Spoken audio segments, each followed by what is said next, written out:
Kita tundukkan kepala lebih dahulu. Mari kita berdoa. Bapa di surga,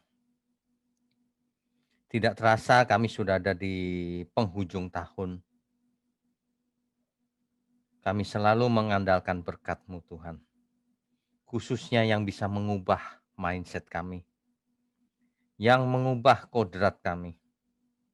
Yang mengubah pola hidup kami. Melalui pengertian akan kebenaran. Melalui pengertian akan kehendak Bapa di surga, kehendak Tuhan Yesus. Bapa pakai program ini, program online ini untuk menarik banyak jiwa.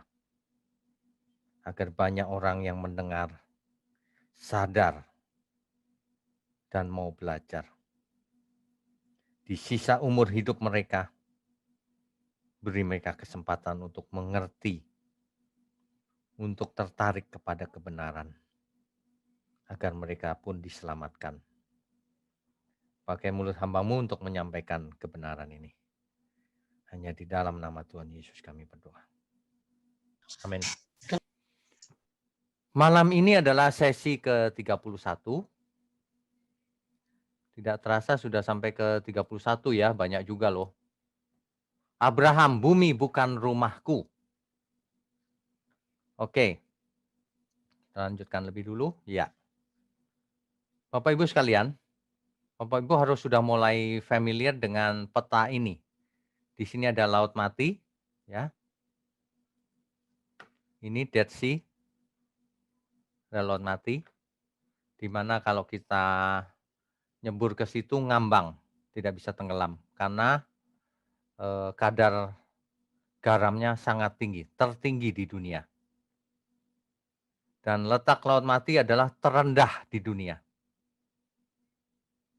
Ada sungai-sungai yang berasal dari Gunung Hermon, mengalirnya ujungnya di sini juga. Ya. Jadi kalau Bapak Ibu ke Israel, salah satu tujuannya adalah ke Laut Mati. Peta ini menunjukkan ada kota Hebron, ada Beersheba. Ya. Kita baca dahulu kisah daripada kematian Sarah. Kejadian 23. Kalau kita belajar Alkitab harus sabar, harus bacanya lengkap, tidak boleh asal-asalan. Kejadian pasal 23. Oke, saya bacakan ya.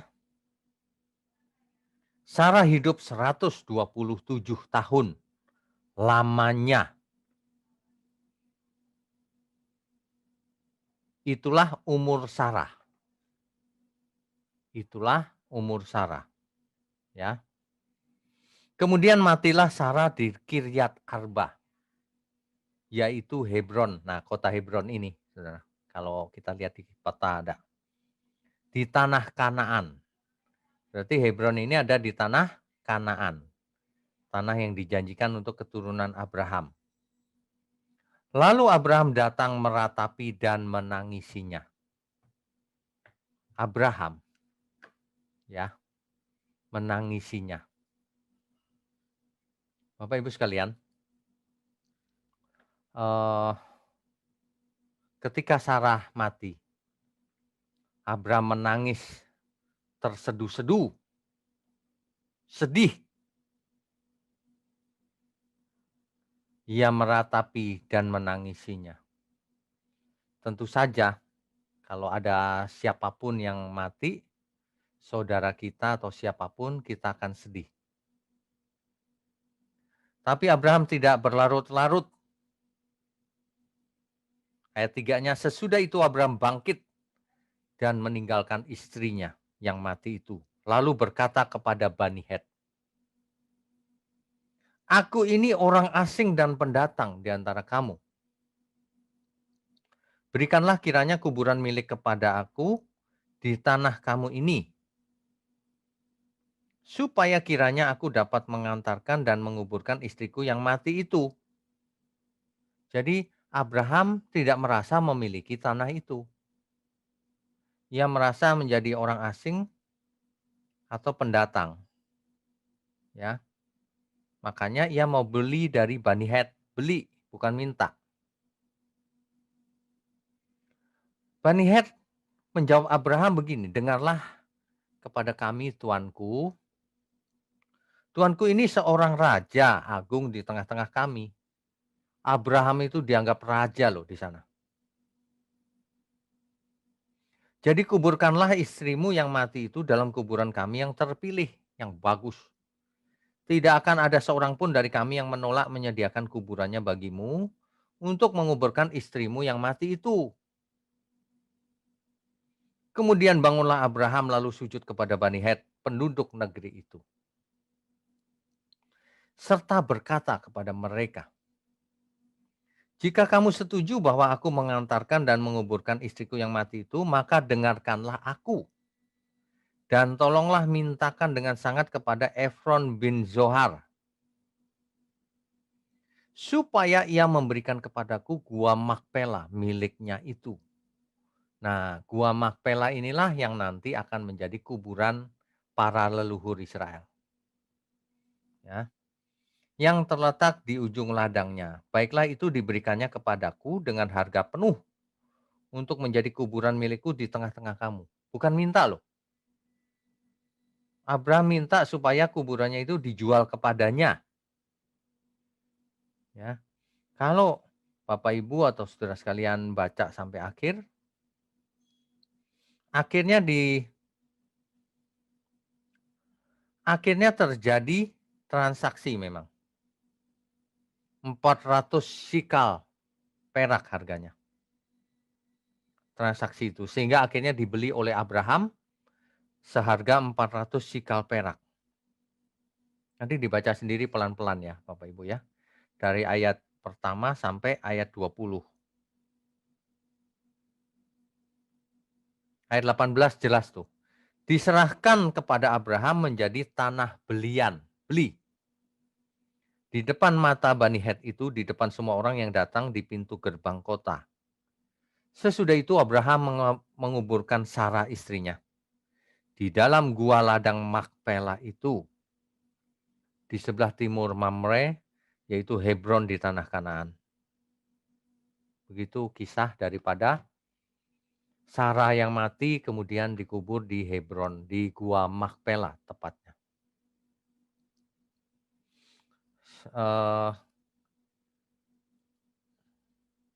Letak daripada gua Makpela itu adalah ini. Jadi di sini, di Hebron, ya. Kelak Makpela ini akan menjadi kuburan bagi Abraham, Sarah, Ishak dan Ribka, Yakub dan Lea. Suatu hari akan menjadi kuburan nenek moyang Israel. Begitu ya, Bapak Ibu sekalian ya. Oke, kita lanjutkan dulu ya.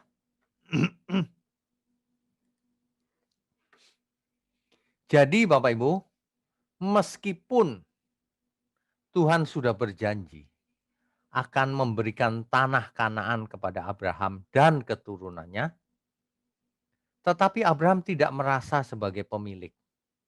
Ia merasa jadi orang asing. Tadi kita sudah bacakan kisahnya, begitu ya. Abraham tahu bahwa sebenarnya yang dijanjikan Tuhan itu bukan di bumi. Ya. Nah, ini menjadi bapak orang beriman. Contoh, prototipe. Meskipun tidak sempurna. Nah, kalau mau sempurna lihatlah Yesus. Begitu ya. Oke, kita lanjutkan dulu. Ketaatan Abraham terlihat sudah sejak awal ketika Tuhan memberi perintah agar ia keluar dari Ur, kota Ur, ke Kanaan. Di sesi-sesi yang lalu kita sudah belajar bahwa kota Ur itu adalah kota metropolitan di zamannya. Di sana ada satu zigurat, bangunan zigurat besar. Dan kita sudah bahas bahwa kemungkinan dari Menara Babel itu bentuknya zigurat. Nah, di kota Ur itu ada Ziggurat of Ur yang membuat Allah kita marah karena itu menjadi penyembahan berhala di seluruh kota. Ya, Abraham tidak merasa memiliki rumah di bumi. Ini penting. Allah atau Tuhan sengaja memerintahkan Abraham keluar dari Ur. Mengapa?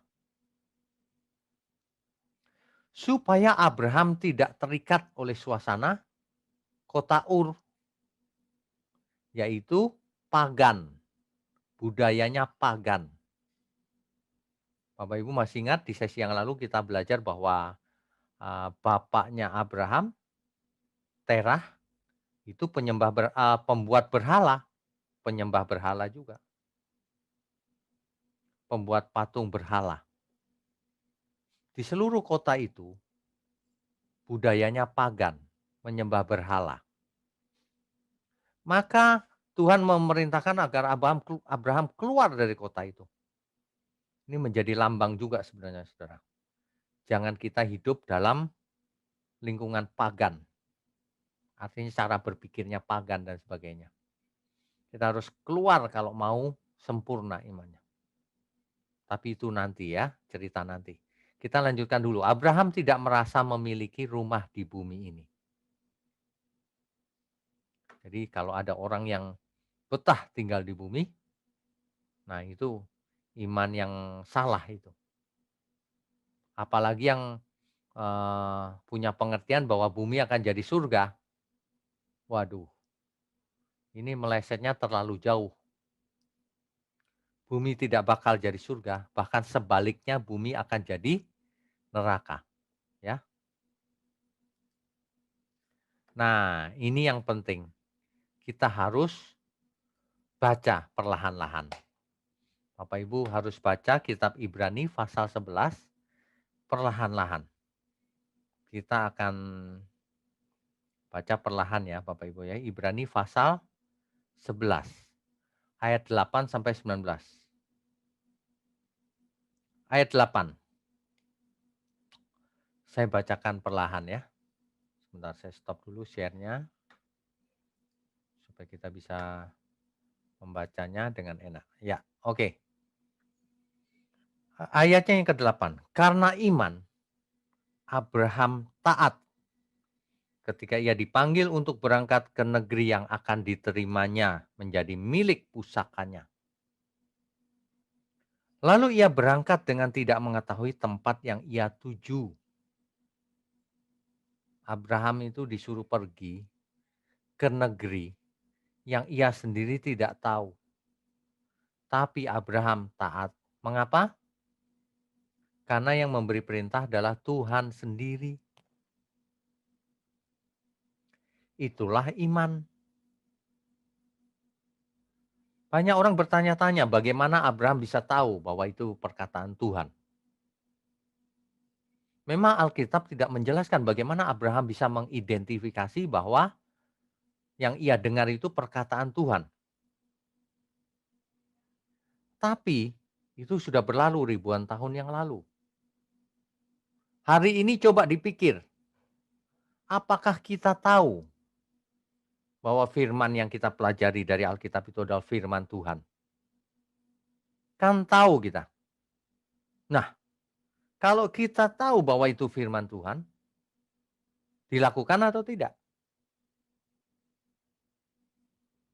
Banyak orang tidak melakukan, bukan? Abraham begitu taat. Kalau yang bicara Tuhan sendiri, ia pasti lakukan apapun.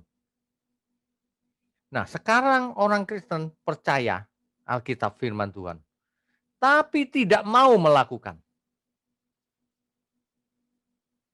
Jangan berharap selamat. Itu artinya bukan beriman. Banyak orang imannya fantasi, merasa beriman, tapi tidak mau melakukan firman Tuhan. punya pengertian sendiri. Oke, jadi Abraham berangkat dengan tidak tahu tujuannya loh, Bapak Ibu. Ia enak tinggal di kota Ur, kota besar, tapi disuruh pergi mengembara, tapi ia lakukan. Ayat 9. Karena iman ia diam di tanah yang dijanjikan itu, seolah-olah di suatu tanah asing, dan di situ ia tinggal di kemah dengan Ishak dan Yakub. Bapak Ibu kalau ke Gunung Sinai, Bapak Ibu akan lihat suku Beduin asli, suku Arab asli, itu tidak pernah menetap di suatu rumah. Mereka tinggalnya di kemah-kemah. Itulah budaya saat itu sampai bahkan sampai hari ini. Suku Beduin tinggalnya di rumah-rumah. Ada satu yang cerita sama saya, bahwa ada salah satu suku Beduin yang sangat kaya. Resortnya besar, rumahnya mewah-mewah. Tapi tetap saja ia tidak mau tinggal di rumah itu. Ia kemah di gurun pasir. Nggak biasa ia tinggal di rumah mewah. Sudah kaya padahal. Tinggalnya di kemah. Nah, Abraham rupanya budayanya sama. Ia tinggal di kemah. Kalau ia merasa itu rumahnya, mungkin ia bisa membangun rumah. Tapi ia tidak membangun rumah, ia membangun kemah. Mengapa? Karena dengan membangun kemah itu mudah berpindah-pindah. Nomaden. Tidak menetap. Jadi jiwa Abraham adalah jiwa musafir. Dan itulah yang akan dibentuk oleh Tuhan. Supaya orang pilihan itu berjiwa musafir. Tidak menetap di bumi ini. Tapi hanya numpang lewat. Ya. Ayat 10. Mengapa ia diam di tanah yang dijanjikan seolah-olah di suatu tanah asing? Ayat 10 tuh. Sebab ia menanti-nantikan kota yang mempunyai dasar, yang direncanakan dan dibangun oleh Allah. Dalam benaknya Abraham, Abraham membayangkan ada suatu kota yang dibangun oleh Allah sendiri, yang didesain, yang dirancang oleh Allah sendiri. Itu dalam benaknya Abraham yang menantikan kota itu. Ayat 11. Karena iman, ia juga dan Sarah beroleh kekuatan untuk menurunkan anak cucu. Kita tahu bahwa Sarah sudah mati haid, mati pucuk, layu. Abraham sudah layu, sudah tidak mungkin punya anak. Tapi karena iman mereka akhirnya memperoleh apa yang dijanjikan itu, anak.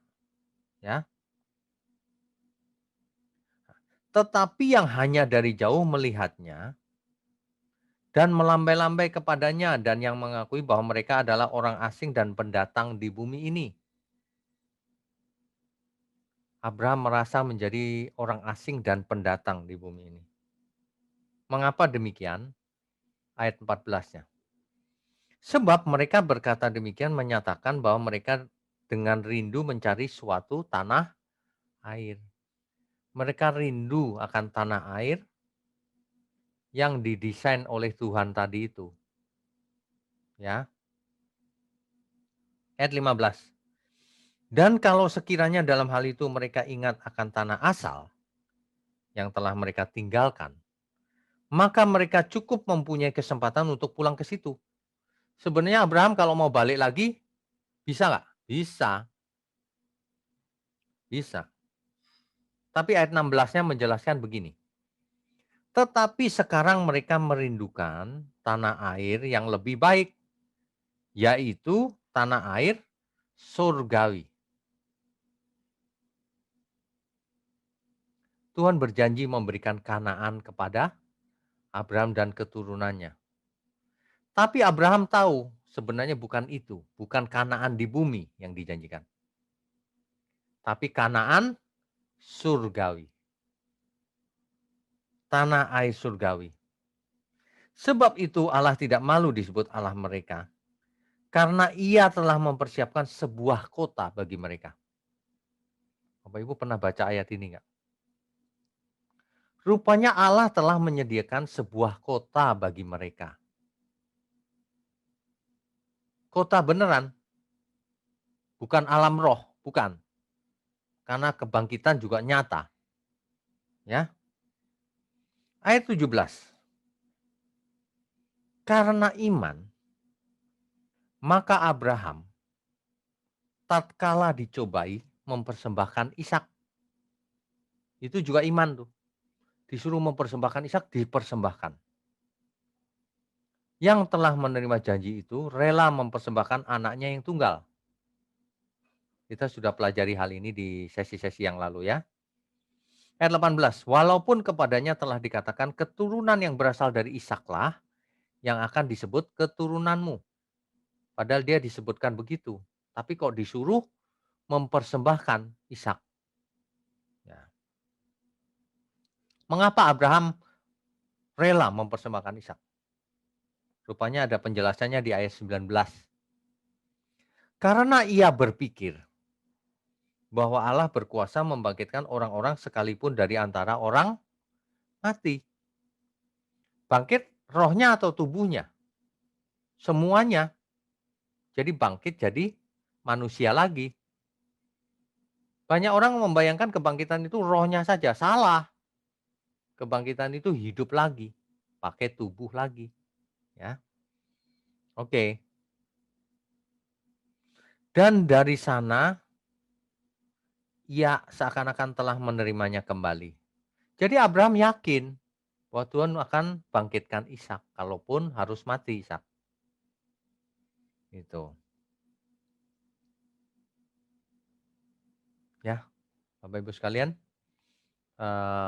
Ibrani pasal 11 itu menjelaskan bagaimana iman yang sempurna, iman yang lengkap. Kan banyak orang pengertian tentang imannya itu cetek, dangkal. Iman hanya diartikan kalau aku pengen sesuatu, aku imani maka aku dapat. Padahal banyak orang mengingini meskipun dalam nama Yesus tetap nggak dapat. Bukan karena nama Yesus nggak berkuasa, bukan. Karena keputusan akhir memang di tangan Tuhan. Memangnya bisa Tuhan dipermainkan kuasanya. Ya, baca Alkitab yang lengkap. Jangan suka ngarang-ngarang sendiri. Oke, saya lanjutkan dulu screen-nya. Ya. Jadi Abraham tahu bahwa sebenarnya yang dijanjikan itu bukan di bumi ini. Tahu Abraham. Di ayat keberapa tadi? Eh, melambai-lambai, ya. Di ayat ke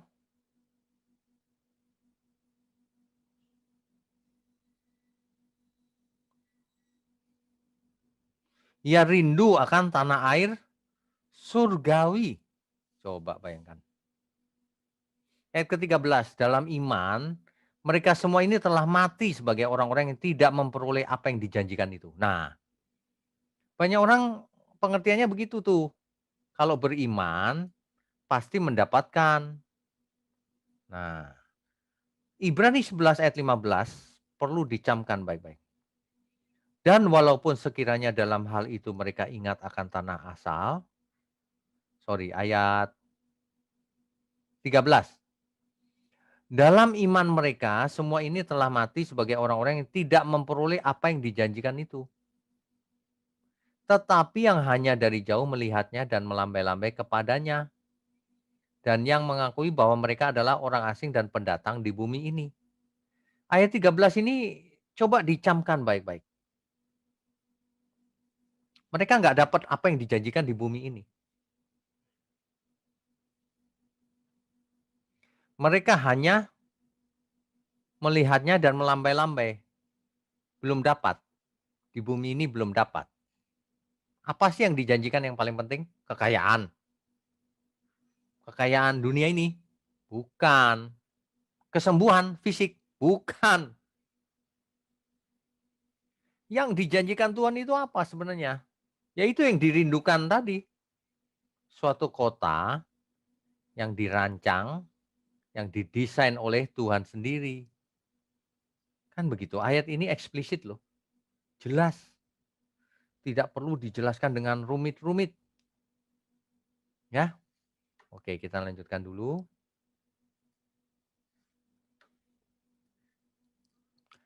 Ini yang ayat 8 tadi. Ya, ia berangkat meskipun tidak tahu tempat tujuannya. Itu menunjukkan bahwa bukan cuma taat, artinya ia percaya penuh kepada yang memberi perintah. Aku percaya dia. Gitu, ya. Ini kalau kita perhatikan baik-baik itu eh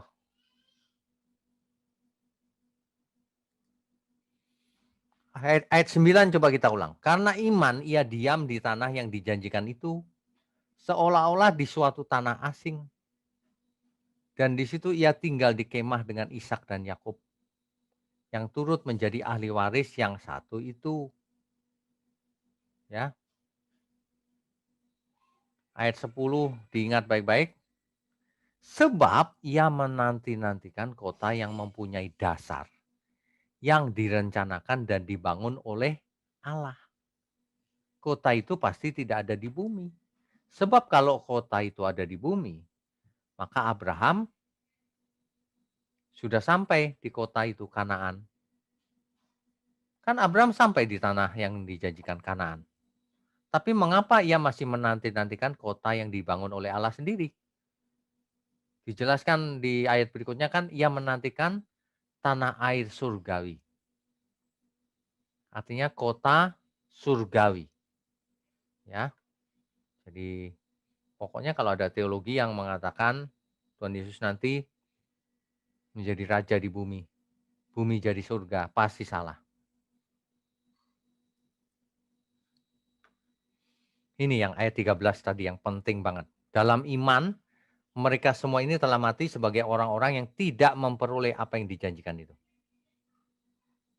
Tetapi yang hanya dari jauh melihatnya dan melambai-lambai kepadanya dan yang mengakui bahwa mereka adalah orang asing dan pendatang di bumi ini. Jadi dari bumi mereka hanya melambai-lambai. Kota itu tidak ada di bumi. Orang asing dan pendatang, teks aslinya dipakai kata senoi. Senoi itu kalau dilihat di leksikon atau kamus, artinya strangers, orang-orang asing. Dan dipakai kata parepidemoi. Parepidemoi itu artinya pilgrim salah satunya. Pilgrim itu apa saudara? Ziarah. Jadi sebenarnya kita hidup di bumi ini seperti orang sedang berziarah. Bukan untuk tinggal tetap. Sedang berziarah. Ya.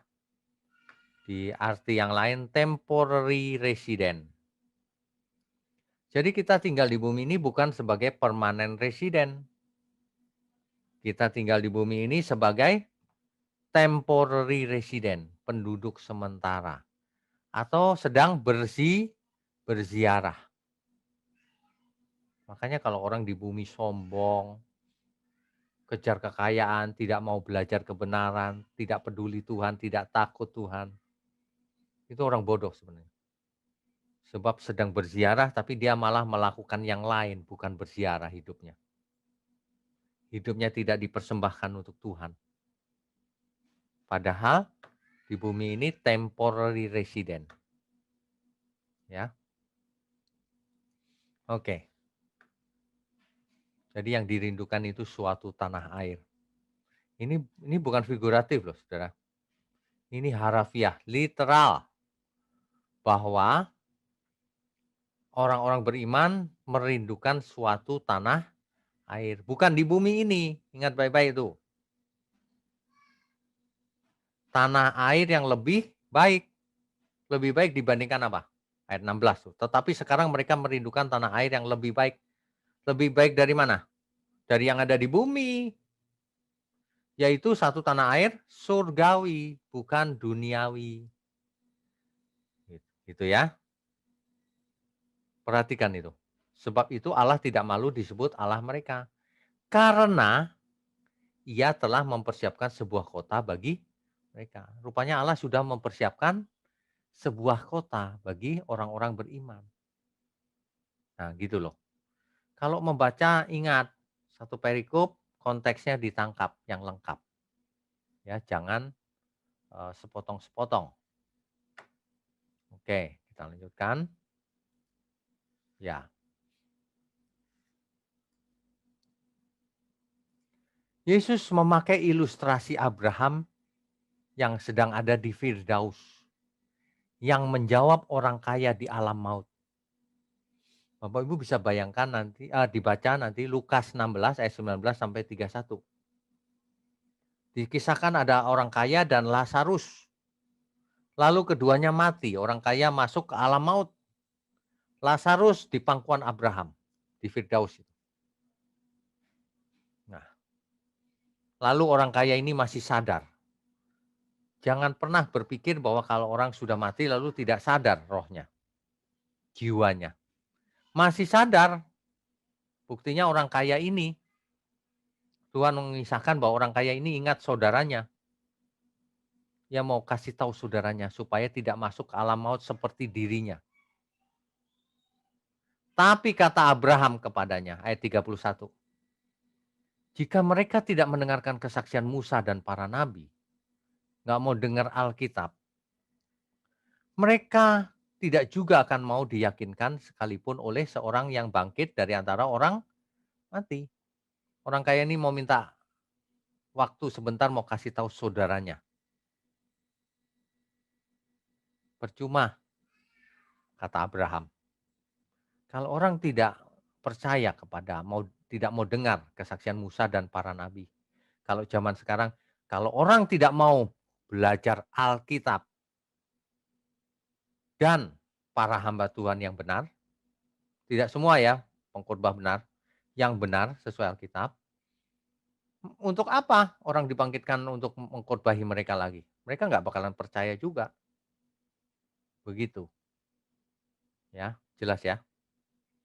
Jadi jangan pernah Bapak Ibu berpikir, nah nanti mati kan nggak berasa. Tubuhnya nggak berasa, tapi jiwa dan rohnya tetap berasa. Wah, hati-hati. Apalagi nanti ketika Tuhan Yesus datang, dibangkitkan lagi, dikasih tubuh lagi. Tapi orang fasik ditinggal di bumi yang menjadi lautan api. Itulah neraka. Jadi hari ini neraka belum ada. Kalau ada orang yang, wah saya pernah ke neraka. Bukan, neraka belum ada. Itu mungkin yang dimaksud penglihatan. Tapi kalau dia yakin ke neraka, pasti itu bukan neraka. Itu fantasinya sendiri. Kalau diberi penglihatan oleh Tuhan bisa, mungkin. Ya, jadi kalau ada orang yang tidak percaya bahwa Yesus mengajarkan demikian, ah itu cuma perumpamaan Pak. Nah, penyakit orang itu begitu kalau baca Alkitab. Tidak mengerti. Tuhan memberikan perumpamaan pun, perumpamaan itu pasti benar juga. Bukan perumpamaannya begitu, benerannya nanti tidak begitu. Bukan. Perumpamaan itu nanti yang terjadi ya demikian di alam maut. Ya, udah jangan bandel deh. Kita mesti bertobat semua kita. Yohanes 8 ayat 56.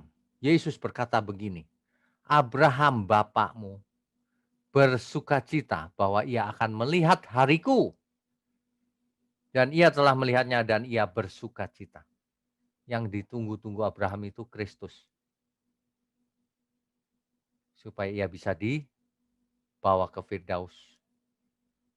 dan kelak mengalami kebangkitan dan menerima kota yang dirindukannya itu. Kota surgawi, tanah air surgawi. Sebab Allah telah menyediakan kota itu bagi mereka, bagi orang-orang beriman. Ya, oke. Nah, ini dia. Jadi tanah air surgawi yang dimaksud pasti bukan di bumi ini. Coba dibaca 2 Petrus 3 ayat 13. 2 Petrus 3 ayat 13. Tetapi sesuai dengan janjinya, janji Tuhan ini, kita menantikan langit yang baru dan bumi yang baru di mana terdapat kebenaran. Rupanya yang dinantikan orang beriman yang benar itu, yaitu Kanaan surgawi, kota surgawi, tanah air surgawi, yang perancangnya adalah Tuhan sendiri. Itulah langit yang baru dan bumi yang baru. Itulah janji Tuhan. Ya, begitu. Jangan suka klaim janjinya yang enggak. Yang enggak penting-penting diklaim. Langit baru, bumi baru tidak merindukan malah. Nah, ingat Tuhan berkata demikian nih di Yohanes 14 ayat 2. Di rumah Bapakku banyak tempat tinggal. Rumah Bapa Tuhan di mana? Di surga tentunya, bukan di bumi. Pokoknya semua teologi yang mengatakan bumi akan dipulihkan itu salah. Di rumah Bapakku banyak tempat tinggal. Jika tidak demikian tentu aku mengatakannya kepadamu. Sebab aku pergi ke situ, ke rumah Bapakku itu, untuk menyediakan tempat bagimu. Untuk menyediakan tempat, untuk menciptakan kota tadi itu. Bagi orang-orang beriman. Ayat 3-nya, dan apabila aku telah pergi ke situ dan telah menyediakan tempat bagimu, aku akan datang kembali dan membawa kamu ke tempatku supaya di tempat di mana aku berada, kamu pun berada. Jelas ya? Jadi orang beriman itu hari ini tinggal menunggu kedatangan Tuhan Yesus. Sambil menyelamatkan banyak jiwa. Sambil bekerja keras, belajar keras, hidup kudus semaksimal mungkin. Begitu harusnya. Tuhan mengatakan hal ini udah ribuan tahun yang lalu loh. Hari ini kota itu jangan-jangan sudah jadi. Tuhan segera datang. Gambar ini ada satu bola api menuju bumi, saudara. Ini gambar hanya ilustrasi bahwa bumi akan dibakar. Ketika Tuhan Yesus datang kembali, orang-orang kudusnya akan dibawa ke langit baru, bumi baru. Dan bumi akan menjadi lautan api. Banyak orang tidak pernah belajar tentang langit baru, bumi baru. Padahal Alkitab mengajarkan hal itu. Bahkan yang paling utama janji Tuhan itu adalah langit baru, bumi baru. Ya, oke. Oke. Nanti tanggal berikutnya tanggal berapa ya? Tidak ada libur ya Bapak Ibu ya, kan nggak kemana-mana juga. Sesi 32 itu jodoh untuk Ishak. Ada apa? Prinsipnya bagaimana kalau dihubungkan dengan hari ini? Nah, ada banyak yang harus kita pelajari memang. Hari ini kita belajar tentang bumi ini bukan rumahku. Sebenarnya seluruh Alkitab kalau kita pelajari, kita rangkai gambarnya secara utuh, maka kita akan tahu bahwa tujuan kita itu bukan sukses di bumi. Sebab bagaimanapun kita pasti mati. Bahwa tujuan yang benar itu tanah air surgawi. Itulah sebabnya kebangkitan itu nanti akan diberi tubuh surgawi, tubuh kebangkitan, tubuh kemuliaan bagi orang benar. Bagi orang tidak benar tentu diberi tubuh kebangkitan biasa untuk dibakar di neraka. Ya, banyak orang hidup di bumi ini merasa betah, ya. Makanya banyak ajaran itu justru eh, menyebabkan orang betah di bumi. Kalau ikut Tuhan nanti hidupmu jadi gampang. Fokusnya kesembuhan fisik terus. Padahal itu nggak terlalu penting dibandingkan langit baru, bumi baru. Janji Tuhan itu cuma itu. Jangan diklaim janji yang lain. Jangan jangan berani-berani klaim Tuhan. Tuhan yang klaim kita. Ya.